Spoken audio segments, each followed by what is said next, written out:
tira o trono do estudar. Ninguém é o dono do que a vida dá. E a principal crítica que Martinho Lutero faz é contra as indulgências. Então é isso. A principal postura e crítica de Lutero são com relação às indulgências. A Igreja Católica acreditava que o homem,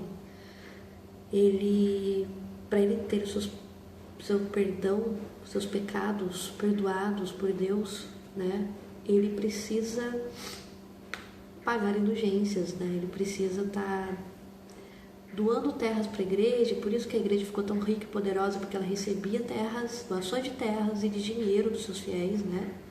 Então, acreditava-se que precisava fazer isso para ter o seu perdão. E numa época pós-medieval, onde tudo era pecado, o imaginário era muito ainda teológico e religioso, apesar do início do processo do antropocentrismo, as pessoas tinham medo, temiam, né? Era um Deus uma religião e um Deus que as pessoas temiam aquilo, né? Então as pessoas pagavam indulgências. Só que teve um momento em que o Papa Leão X, ele estava precisando de grana. Ele estava precisando de grana para poder construir a nova Basílica de São Pedro. Então, para construir a nova Basílica de São Pedro, ele pensou assim, bom, já que eu estou precisando de dinheiro, eu vou começar a cobrar muito mais indulgências, né? E quem pagar as indulgências vai receber um certificado, vai receber um documento assinado pelo Papa e tendo o perdão do Papa. Vejamos, não é só o perdão de Deus, o perdão divino, não, mas o perdão ali político mesmo do Papa, o perdão terreno do Papa, né? E a pessoa levava um certificado, um documento para comprovar que, ó, os pecados foram perdoados por Deus e pelo Papa. E aí, com isso, a Igreja Católica começou a receber muitas terras, muito dinheiro, e aumentando seu poder cada vez mais. E junto com isso tudo, nós tínhamos a Inquisição, né? Onde nós tivemos a caça às bruxas na Idade Média, e a Inquisição continua. Então, nós temos ainda essa perseguição à heresia, né? As pessoas que pregavam com ideais diferentes, contrários à Igreja Católica. E Martinho Lutero, então, faz, né, essa principal crítica, que é com relação às indulgências. Como assim se compra perdão, né? E outra questão também que deixava Martinho Lutero muito irritado com toda aquela situação era a venda de relíquias sagradas, que na verdade não era bem isso, né? Eles faziam as pessoas acreditarem que eram vendas de relíquias sagradas, vendia-se um pedaço de pano que era um pedaço do manto de Jesus, um pedaço de madeira que era um pedaço da cruz que Jesus foi crucificado. Então começaram a aparecer vários objetos onde as pessoas tinham que pagar caríssimos para poder ter aquele objeto sagrado, né? Isso é muito absurdo. E se você está achando que isso é muito absurdo mesmo, a gente está falando do século XVI. Mas trazendo para a nossa realidade, é isso que acontece ainda em várias igrejas por aí, né, pessoal? Então vamos prestar atenção. Tem vários pastores por aí, que inclusive religião protestante, que nasceu dessa linha luterana e que distorceu completamente seus ensinamentos. Igrejas que temos por aí que vendem vassouras benzidas para varrer sua casa, ou que vende pedaço de lenço benzido pelo pastor, e tudo isso é muito dinheiro, né? E por que essas igrejas fazem isso, né? Até hoje, vendem objetos sagrados, benzidos, para conseguir dinheiro, para conseguir poder, né? É a mesma lógica da Igreja Católica lá na Idade Média e na Idade Moderna, né? Então, são essas práticas da Igreja Católica que Martinho Lutero está questionando, entre outras, como, por exemplo, a adoração de imagens. Martinho Lutero acreditava que não deveria ter imagens, né? Deveria ser eliminada qualquer tipo de imagens sagradas. E também ele defendia a ideia da livre interpretação da Bíblia. Pensa no contexto em que a missa era celebrada toda em latim e só tinha direito, porque ninguém sabia ler, né, naquela época também, convenhamos, mas as pessoas que tinham o direito de ler a Bíblia, de ter contato mais íntimo com a Bíblia, eram membros da Igreja Católica. porque a Bíblia era toda em latim. Então, Martinho Lutero vai começar a tradução da Bíblia. Como ele era teólogo e professor, ele tinha acesso a isso, né, como monge. Lembrando que na Idade Média os monges eram os monges copistas, né, que copiavam, que faziam os xerox das Bíblias. Nós estamos falando de um processo de início de imprensa, né? E quando essa imprensa começa a surgir, Lutero vai traduzir a Bíblia do latim para o seu idioma, para o alemão, e a partir daí a Bíblia vai passar a ser traduzida, divulgada e democratizada por vários povos, várias nações, vários idiomas. Então Lutero defendia a ideia da livre interpretação da Bíblia, que todos os fiéis e não só os religiosos poderiam ter o direito de ler a Bíblia, né? Ter essa liberdade de leitura e de interpretação da Bíblia. Então o que a gente está falando aqui é de uma grande crise moral.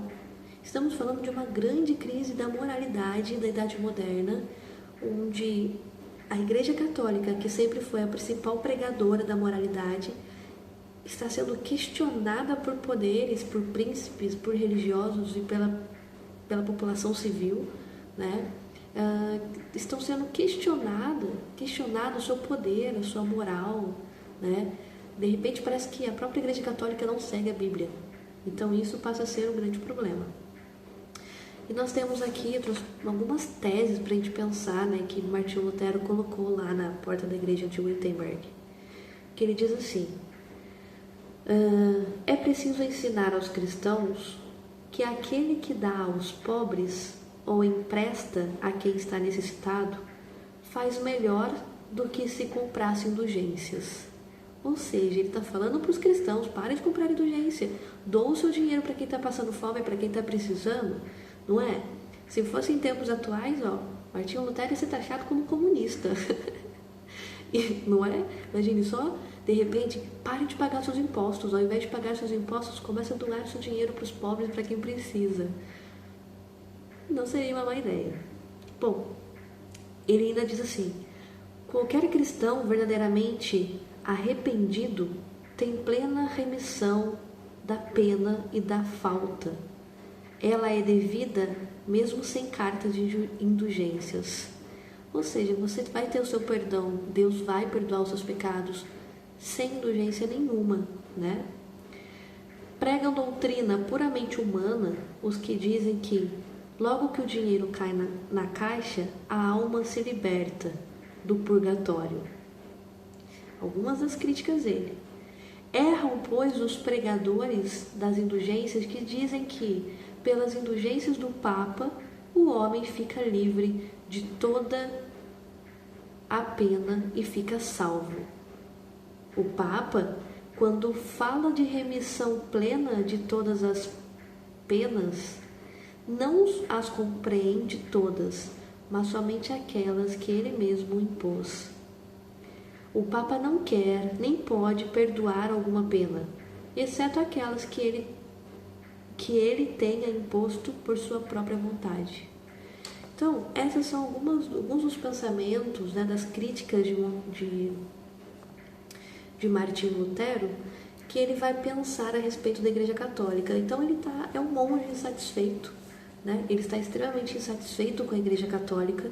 Ele entende que a Igreja Católica precisa ser mais aberta à livre interpretação da sua Bíblia, ser mais solidária e não ficar com essa ambição e com esses problemas de moralidade que a Igreja Católica tinha, que era muito grande, não é? Então, o que a gente está colocando aqui é que nós começamos um questionamento e uma disputa de poder religioso que vai se misturar com uma disputa de poder política e que depois vamos ter aí disputa até de classes sociais, e a gente sabe, né? Temos aí como diz a tia Rita, o Carlinhos, né? Nosso Karl Marx. O Carlinhos sempre disse, né? O motor da história, galera, o motor da história é a luta de classes, né? E nós vamos ter uma luta religiosa e política que também vai ser uma luta de classes, quando nós temos o povo pobre e humilde questionando a igreja e E quando eles vão mesmo tentar se apossar, né, de terras que pertenciam à Igreja Católica, e os príncipes ficam sabendo do que eles estão fazendo, os príncipes, que mesmo apoiando os mesmos ideais daqueles pobres, mesmo apoiando os ideais luteranos, os príncipes vão lá e acabam com aquele povo e acabam com aqueles pobres, porque os príncipes estão apoiando as ideias luteranas, porque eles querem ficar com as terras e não dar as terras para os pobres. Então nós vemos também, no meio dessa disputa religiosa, uma grande disputa de força de classes sociais, né? Então isso faz parte da história o tempo todo tipo de assunto, todo tipo de questão que a gente possa levantar dentro do campo histórico, da historiografia, nós vamos ter essa disputa de classes, porque ela sempre está aí, né? Bom, e para a gente finalizar então, vou apresentar para vocês as principais críticas, né, que Lutero vai mudar. Ele vai criar a própria religião, né, ele vai criar o luteranismo, já que ele não foi morto, né, graças aos seus parceiros. Ele criando o luteranismo, que vai se expandir por vários países, como já foi falado, ele vai mudar várias questões da Igreja Católica, como, por exemplo, a verdade religiosa encontrada apenas na Bíblia. Como ele defende a livre interpretação da Bíblia, né, ele vai dizer que a verdade está na Bíblia e não no que estão dizendo na igreja. Isso é muito interessante. Fé como sinal de salvação.